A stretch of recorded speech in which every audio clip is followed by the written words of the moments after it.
Gentlemen, we face a most difficult decision, most difficult. Oh dear, sir. Yes, now, tea or coffee? You're right, sir, that is difficult. That's not the decision, you fool. Isn't it, sir? No, we face a much more difficult decision than that. Gentlemen, we are facing a great war. War? Yes, war. Why? Why war? Because an Austrian has been killed by a Serb in Bosnia, and that means war. I see. Sir? Yes, Maltravers. Why does an Austrian being killed by a Serb in Bosnia mean war, sir? Because of Russia. Ah. Why? Because Russia supports Serbia and Austria supports Bosnia, and so on. I support Arsenal. Shut up, Blenkinsop.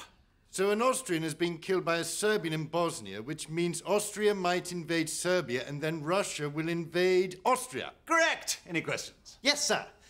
What is it, Maltravers? How does this involve Britain, sir? Well, Maltravers, who would you say is your best friend? Oh, Blenkinsop, sir. He's a spiffing fellow.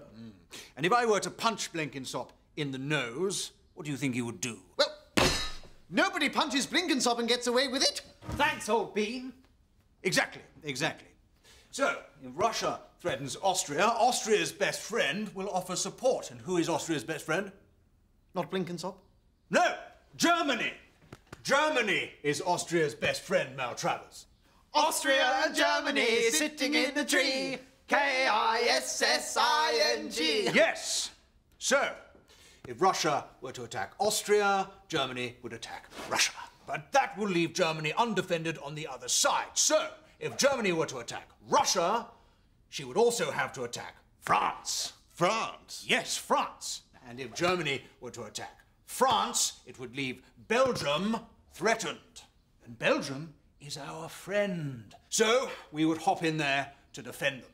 So, we've all got to go and fight in a war because of that, sir. Yes, Maltravers. Well, I might get killed, sir. Yes, you might, Maltravers. But it would all be for a good cause. So, where is Bosnia again? Horrible Histories.